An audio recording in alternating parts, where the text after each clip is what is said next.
Vamos começar o nosso programa nesse momento geopoliticamente muito engraçado que passamos, que é, que é o momento agora, tá com delay aí, vamos lá, cuidado com o delay, que é o momento em que o Brasil volta a ser taxado pelo senhor Donaldo Strumpfer.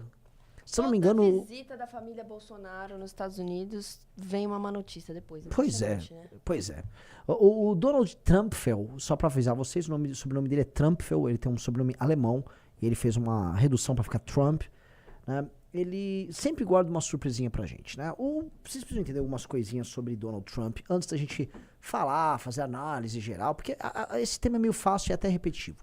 O Trump, ele liga primeiro pro Trump, segundo pro Trump, terceiro pro Trump, quarto pra família do Trump, quinto pros amigos de negócio do Trump, sexto por parceiros meio controversos, sétimo pros Estados Unidos da América, 8 para um ou outro puxa-saco internacional deles. É isso. O Trump não liga pra você. E eu começo a live falando isso porque as pessoas tendem, isso é um comportamento recorrente, a achar que política internacional, dado que existem afiliações ideológicas, é tipo assim, o meu time contra o seu time. E aí o Trump é um aliado nosso. Você já viram aqueles memes, né? Eu mesmo tenho alguns memes lá que tem o Spriella, tem o Bukele, tem o Milley, tem eu. As pessoas criam certas fantasias, que tem algum fim eleitoral, as fantasias, claro, e tudo bem se ficar como fim eleitoral, achando que as pessoas são amigos na seara internacional, que todo mundo é bacana com o outro, que o joguinho, olha, fulano é legal, não, Trump é do nosso time. O Trump não é do nosso time. Eu já falei pra vocês, tá?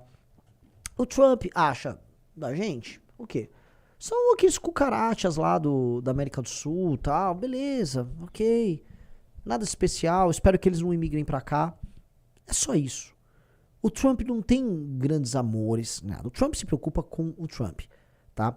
E qual é o status do Trump agora? Antes de eu falar nas tarifas, a gente tem que pensar esse status, porque vale a pena pegar essa notícia e colocar em tela, ao mesmo tempo, o vídeo que a gente até viu no Morning Show da Estátua da Liberdade enfrentando o Cristo Redentor. O Trump, ele está com um problemão.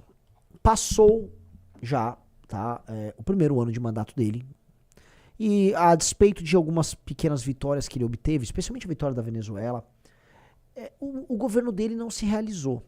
A ideia dele impor essas tarifas mundo afora e iniciar esse conflito geopolítico com a China não ficou clara ainda. Essa é uma realidade. E não funcionou e não se pagou. Você tem uma pressão inflacionária sobre a classe média correndo nos Estados Unidos. E eu tô falando de eleitores do Trump. E paralelamente, a gente tá falando aqui de um governo que voltou a se envolver em guerras internacionais. E um governo que se meteu numa guerra, comprando uma briga lá de Israel, com o Irã e etc. E que não foi bem vista pelo eleitorado republicano. O eleitorado democrata já é contrário ao Trump. Agora o eleitorado republicano tirou o pé do Trump. Então o Trump não tá num bom momento interno. Tá? Teremos eleições das primárias ali eleições das midterms ali, e essas eleições parece que não serão muito bacanas para ele, tá? Então o cenário do Trump é de um cara que precisa, vamos dizer, gerar fatos e elementos para manutenção da sua posição política, e é uma posição que foi abalada. Enquanto você tá pegando esse link, dona Ana, levanta mais um link, tá? Pegue aí popularidade do Donald Trump. Pega aí pesquisas de popularidade do Donald Trump, vocês vão ver o que eu tô falando. Então você tem que pegar um cara que não está num bom momento e que se envolveu num conflito contra o Irã que não foi bom pra ele. Do ponto de vista, vamos dizer, da política interna, ele se queimou. Ele foi visto novamente como, lá vai os Estados Unidos se meter em outra guerra, mandar os nossos meninos e gastar dinheiro com um conflito que não tem nada a ver conosco. E não pegou bem. Ele não está nesse bom momento. Segunda coisa, tá? O Irã, ele está tentando se tornar uma espécie de representante dos inimigos globais dos Estados Unidos. Então o Irã, vários vídeos que já vem saindo, mostra vídeos de IA bem merda, tá? É slop de IA, mas os vídeos colocam o Irã como se fosse uma força que está resistindo aos Estados Unidos, representando todas as forças que já foram oprimidas anteriormente pelos Estados Unidos. Tem vários vídeos nessa linha. Então toda vez que o Irã vê algum tipo de conflito com os Estados Unidos e alguma nação, eles tentam se colocar ao lado dessa nação, como se fosse o Irã representando a resistência a isso. Então bota aí esse The Economist, mostra aí como é que tá a popularidade do Trump. Desce. Ó, aqui, ó, março de 2025 é quando ele entrou, tá? É a curva dele. Lá pra esquerda, março de 2005, aí. O Trump entrou ali, tá? Ele é a linha vermelha, tá? Então, toda essa linha vermelha. Você fala, mas o que é aquela linha cinza do Biden? Eles estão fazendo uma comparação do Biden quando o Biden assumiu o mandato em 21. O Biden assume o mandato em 21 com uma popularidade maior e ela vai caindo, tá? E depois ela vai dar uma mergulhada. O Trump, como vocês podem perceber, ele foi perdendo popularidade ao longo de 2025. Aí vai de janeiro, fevereiro, março, abril. Em abril ali, ó, de março para abril, você tem vamos dizer, o aprofundamento. Não, março para abril agora desse ano, de 26. O aprofundamento do conflito com o Irã. E o que você tem? Um mergulho na popularidade do Trump. Um grave mergulho na popularidade. A gente tá falando aí de um cara que tá, vamos dizer, altamente, vamos colocar aqui, reprovado. Tá? Ele está abaixo dos 50%, ele está abaixo da taxa de aprovação. Ele está bem mergulhado, tá? Nessa reprovação. E é um cenário muito ruim pro Donald Trump. Se ele vai eleger deputados, senadores, os tais midterms, eleições que acabam avaliando o mandato, a sensação é de que o Trump tá boiando. Ele havia dito que ia colocar os Estados Unidos, olha só, eu vou colocar os Estados Unidos fora de qualquer guerra e eu vou fazer com que os Estados Unidos resolvam na base da diplomacia a guerra Ucrânia e Rússia. Vocês lembram disso? Quem tá no chat fala, lembro. Esse era o argumento do Trump. Tá rolando esse argumento, Donana? Não tá. Os Estados Unidos tá mais. Assim, a guerra da Ucrânia continua e os Estados Unidos estão envolvidos em mais guerras. Tá? O pessoal falou, tá na live. O pessoal, assim, a gente não marcou. Essa live não começou no canal do MB Live TV, né? Não. Como a gente disse ontem, todas as lives, análises renais serão feitas a partir de agora somente no canal do Renan Santos. Que é complicado que a gente. A gente perde público fazendo isso, né? Tem que jogar ela agora na. E a gente, juridicamente falando, não pode começar lá no canal vermelho e depois jogar pra cá. Puta então, saco. a partir Tá de bom. agora, já Tá bom. estejam avisados e comuniquem a todos. Ok. Então, assim, esse gráfico aqui, temos aqui o cenário de Donald Trump. Paralelamente, Donald Trump ele está sendo muito pressionado. Isso é uma coisa que vem lá do governo Obama com a questão das terras raras, tá? Desculpa, eu tenho que fazer um preâmbulo, mas esse preâmbulo é importante. Os Estados Unidos, eles eram os maiores produtores mundiais das tais terras raras. Produtores não, eles eram os maiores mineradores e tinham a tecnologia do processamento caríssimo e altamente poluente. A empresa americana que cuidava disso, uma empresa que ficava lá na Califórnia, ela vai quebrando e a China vai comprando ativos nessa área e desde os anos 80 a China investe num programa nacional de terras raras. A China começa a investir nos anos 80, tem uma frase muito famosa do Deng Xiaoping que fala o seguinte, olha, as terras raras serão para a China o que o petróleo é para a Arábia Saudita. E ele começa a montar, já dos anos 80 para os anos 90, uma cadeia complexa envolvendo terras raras na China. Tudo isso porque a China tem muita terra rara e a China também não tem, vamos dizer, grandes leis ambientais que impedem eles de fazer um tratamento e o processamento das terras raras que polui demais. Então, China se encaminha para isso. No governo do Obama, você já começa a ter, né, esse mal-estar com o fato da China ter a produção desses minérios e dos Estados Unidos depender deles. E aí, quando os Estados Unidos vão para uma guerra tarifária com a China avisa, eu vou tarifar então a terra rara. Se tarifou terra rara, e na verdade os ímãs, semicondutores, todos os produtos oriundos dessa produção e processamento das terras raras, a indústria de alta tecnologia da China, dos Estados Unidos acaba. Há pânico em geral nos Estados Unidos e a gestão Trump precisa procurar parceiros para isso, tá? Então o contexto, eu preciso colocar o contexto americano dentro desse prisma, tá? Estamos falando disso que a gente quer fazer uma análise séria sobre esse tema. Então, vocês têm o contexto aqui na mesa. Segundo ponto que é importante a gente colocar na nossa análise. Relação dos Estados Unidos com a América Latina. Todo mundo sabe, eu já comentei em live, o Orlando já escreveu muito, a gente tem uma revista Valete dedicada a isso, aquela que os Estados Unidos estão com a perna toda arreganhada, né, do lado de um chicano e de um brasileiro. Os Estados Unidos, eles entendem que numa guerra com a China, a América Latina é uma reserva de valor. É uma reserva de valor porque ela tem recursos minerais, recursos geopolíticos estratégicos. Por exemplo, a área dela, a área de passagem entre o Ocidente e o Oriente, o Canal do Panamá é um exemplo. Recursos naturais que vão da Groenlândia até a Patagônia. Posição no globo para você posicionar armas e exércitos. Um exemplo é a Groenlândia. A Groenlândia, como está no topo, você pode atirar um míssil que sai da Groenlândia, chega na Rússia. Você tem várias vantagens aqui no continente americano, que é vista como uma reserva por parte dos Estados Unidos. E os Estados Unidos começaram a fazer a sua opção de gestão nessa reserva. Coloca o Marco Rubio como secretário de Estado. E eles começam a interferir. Eu vou tomar a Groenlândia, não, Panamá é meu. Não, invade a Venezuela, não, vou resolver Cuba. E aí eles estão interferindo, e estão interferindo inclusive no Brasil. O Brasil, que é um aliado na América Latina, geopolítico durante o governo Lula, da China. Então, coloque todos esses elementos aqui, dentro deste contexto geral, tá? Aqui no Brasil, ele tem um aliado político que ele considera um aliado leal e devotado a ele, que são os Bolsonaro.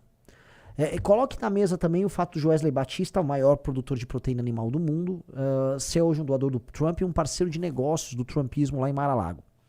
Coloque as interferências eleitorais que eles querem fazer no Brasil e o interesse, vamos dizer, descarado que eles têm sobre as terras raras. Coloque a ideia que hoje o Joesley Batista comprou a Avibras, que ele está investindo em termoelétrica no Brasil, que ele já saiu do ramo da carne no Brasil e que ele também está interessado em comprar terras raras no Brasil.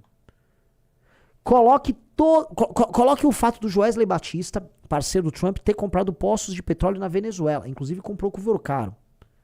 Tá? Então há um novo interesse político do governo americano nas terras raras no Brasil, do governo americano em controlar e tutelar a América Latina e do governo americano colocar de joelhos e tutelar o Brasil. O Brasil sendo visto pelo governo americano como um parceiro que precisa ser colocado numa posição menor, importante porém menor, como fornecedor de recursos e parque de diversões para seus políticos e aliados, dentro do contexto em que a América inteira, da Groenlândia até a Patagônia, fica sob comando geopolítico dos Estados Unidos. Ok? Tá tudo na mesa? Eu falo assim, Renan, entendi. Agora vamos ler o jogo. Vamos ler o jogo. Eu sei, e já até comentei em entrevistas, que o governo americano tem um interesse aberto em destruir o PCC. Eles consideram o PCC uma entidade anômala, uma entidade que tem atividades nos Estados Unidos e que precisa ser enfrentada. O governo americano não liga pro Comando Vermelho, tá? O governo americano liga pro PCC.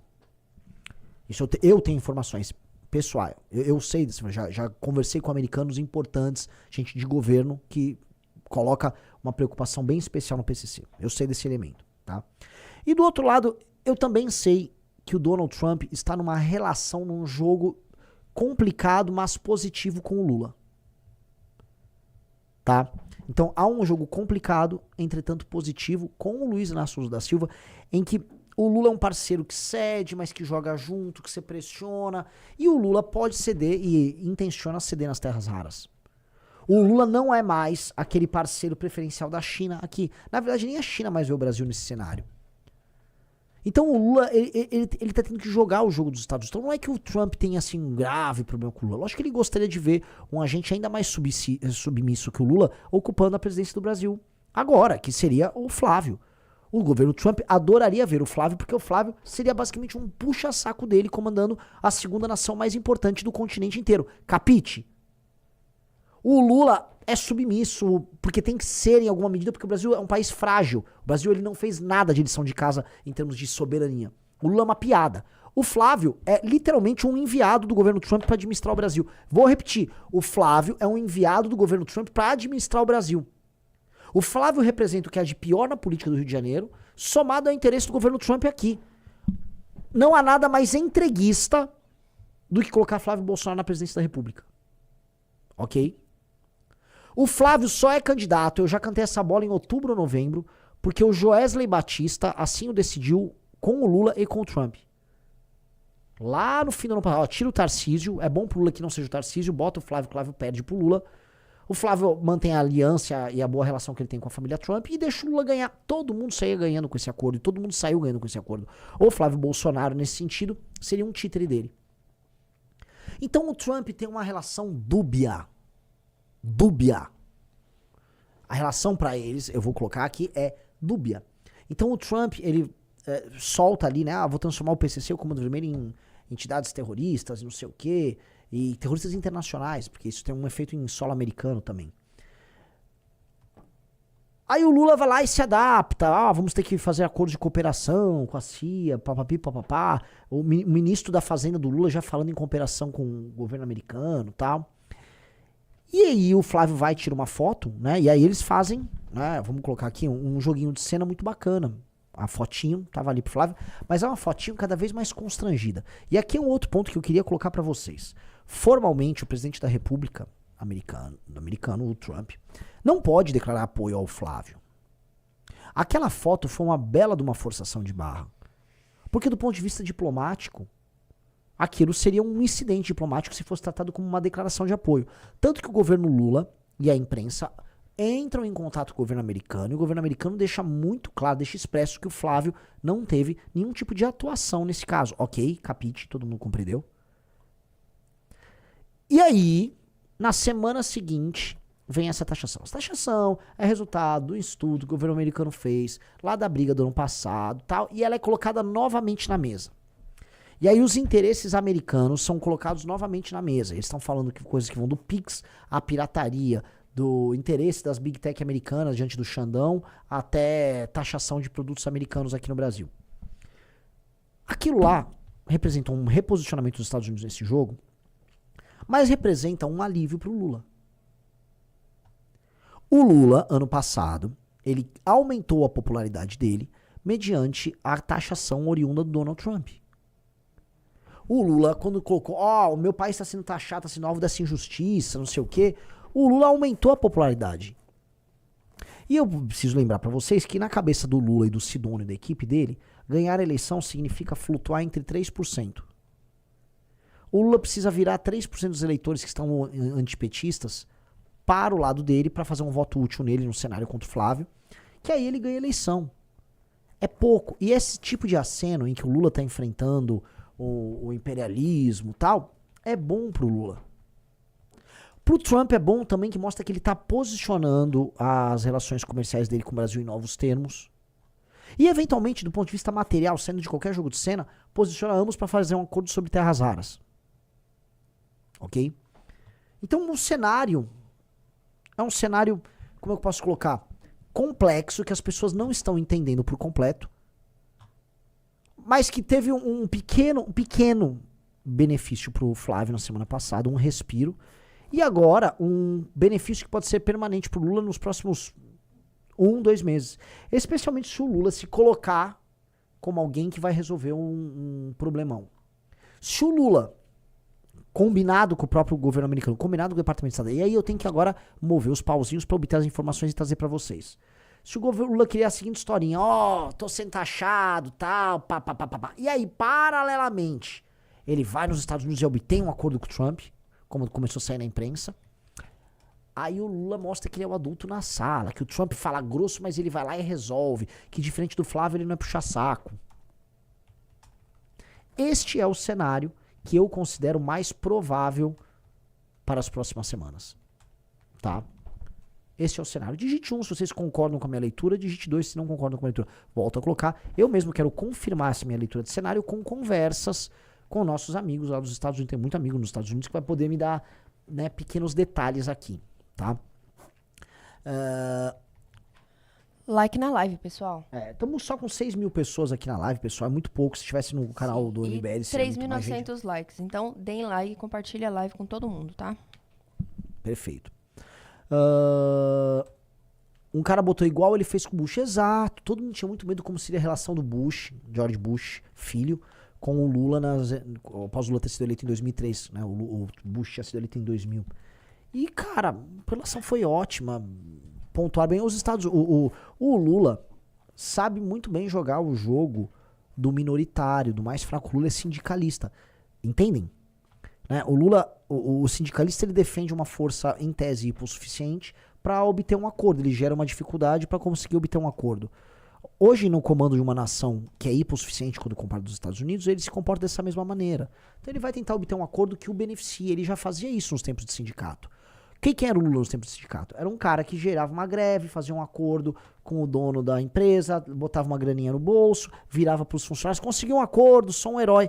E jogo que segue. Ele se beneficiava. O que o Lula está fazendo agora, como presidente da República, é a mesmíssima coisa que ele fazia em idos de 78, 79, quando ele era líder sindical. Nota do governo vagabundo. do Brasil. Agora lá vai o vagabundo Lula. Vamos lá. É interessante. A gente tá lidando com, assim, com o lixo do lixo. Vamos ver a nota do Lula. Vamos ler a nota do Lula. O governo brasileiro manifesta indignação com a conclusão preliminar anunciada ontem pelo Essa investigação teve início 15 de julho de 25 por provocação da família Bolsonaro e está associada à tentativa de ingerência em temas internos do nosso país, como feito na recente viagem do senador Flávio a Washington. Essas investidas têm contado com o auxílio de falsos patriotas que usam cargos e funções públicas para conspirar com... Vocês entenderam que a nota do Lula não tem nada de técnica. É uma nota essencialmente política, já polarizando com o Trump e o Flávio. Ele pegou o Flávio e colocou no mesmo polo do Trump, falando, esses são os inimigos do Brasil. Capite? É lastimável que todo o trabalho de diálogo e articulação que o governo brasileiro tem feito, inclusive com o envolvimento pessoal dos presidentes Lula e Trump, seja sabotado por interesses meramente eleitorais e familiares. Não havia e não há justificativa para essas medidas unilaterais contra o nosso país ou contra o patrimônio brasileiro como o PIX, mencionado explicitamente nas recomendações preliminares. Segundo estatísticas do Bureau of Economic Analysis, os Estados Unidos acumularam 424 bilhões de superávit de bens e serviços com o Brasil nos últimos 15 anos. Blá, blá, blá, blá, blá. Agora vem uma argumentação, vamos dizer, técnica ali e tal, blá, blá, blá, blá, blá, blá, blá, blá. O principal efeito das tarifas unilaterais, politicamente motivadas, aplicadas ao nosso país, tem sido impor danos à economia nacional e à geração de emprego e renda, além de diminuir o papel dos Estados Unidos como nosso parceiro comercial. No primeiro trimestre de 26, a participação dos Estados Unidos nas exportações brasileiras atingiu o menor valor da série histórica, ao somar 9,4%. Conforme acordado pelo presidente Lula e Trump em ocasião da reunião de Washington, blá, blá, blá, blá, estão em curso negociações tarifárias dos dois países na busca de soluções que resultem no blá, blá, blá, blá, blá. Beleza, último parágrafo, vamos lá, vamos descer. O Brasil se reserva o direito de recorrer aos instrumentos previstos, blá, blá, blá. O governo reafirma a expectativa de blá, blá, blá. É preciso estar atento aos traidores da pátria e trabalhar em defesa da nossa soberania e dos interesses do povo brasileiro. Assim falou Lula, que tá salivando de prazer. Assim, né? Tem essas coisas, como é que é? Tadalafila, né? Então o Lula, isso tem um efeito de uma tadala pro Lula. Assim, a Janja que se cuide hoje. Janja que se cuide hoje. Porque foi dado um presente pra ele. Olha aí, ó. Olha aí, ó. Parabéns aos envolvidos. Pix é do Brasil.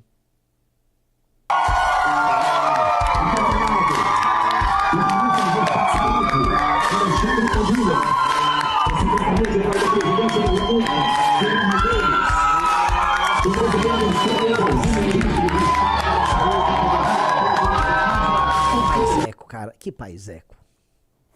Que paiseco a gente virou. Que República da Banana, né? Um lado, uns caras estão tipo, quase salivando pro Trump ferrar a gente. Do outro, o cara pega essa cartolina nojenta e comemora assim, né? Ó, eu tenho um sistema de pagamento aqui, ele é nosso, tá? É tipo o lance do Bolsa Família, do cachorro caramelo. Você é medíocre, você é um vagabundo, Lula. Você é muito lixo. É muito reles, é muito pequeno. Ainda mais com esse chapéu de bandido que fica andando. Que coisa horrorosa, cara. Meu Deus do céu. Então, entendam. Hoje, dá o play. O Lula já tá surfando.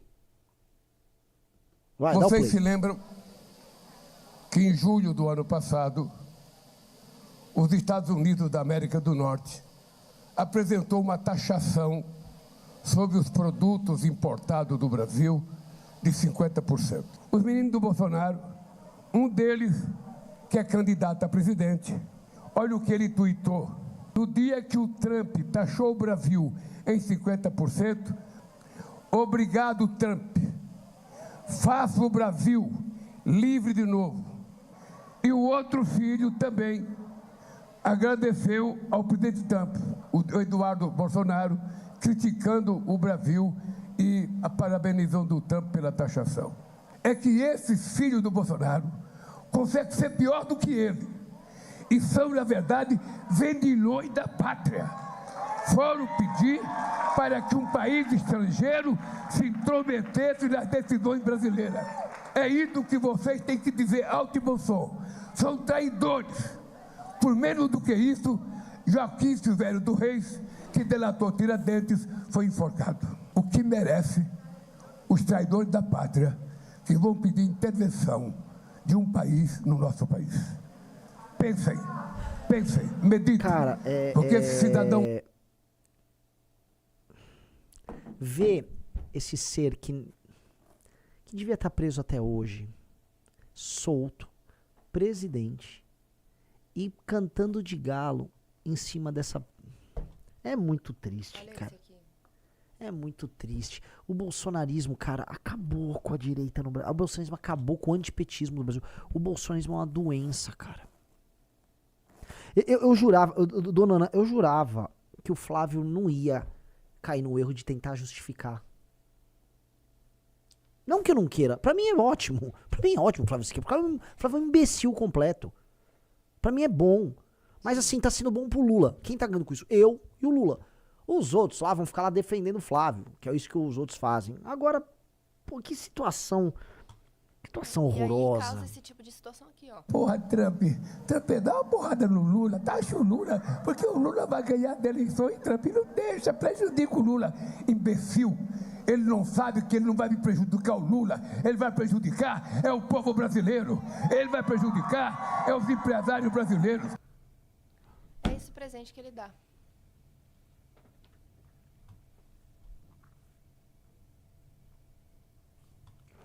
Vocês entendem que, assim, esse corte do Lula é um corte que ele pode botar na televisão e pro eleitor do Lula é tipo assim, tudo que o eleitor do Lula queria ouvir. É um corte based do Lula se colocando como representante do interesse nacional. Cara, primeiro, né? Aquele, o Trump é o meu... Trump, né? Segundo, vejam esses caras. Vejam este trecho do Lula. Não, por favor, dona Ana, agora. Pega o Flávio e agora o Lula. Veja que parece que é uma resposta do Lula pro Flávio. Porque é tão óbvio. É tão óbvio. O Trump sabe que o Lula... O Trump sabe que o Lula se mobiliza para tirar o dólar como padrão internacional de comercialização entre os países. Isso é um tiro no coração dos Estados Unidos. Então quem está sendo retaliado não são as empresas brasileiras, quem está sendo retaliado é o próprio Lula. Aí vamos lá. Porra, Trump, dá uma porrada no Lula, taxa o Lula, porque o Lula vai ganhar da eleição e Trump não deixa, prejudica o Lula. Imbecil, ele não sabe que ele não vai me prejudicar o Lula, ele vai prejudicar é o povo brasileiro, ele vai Não prejudicar parece literalmente uma é os resposta pro Flávio? empresários brasileiros. Sim.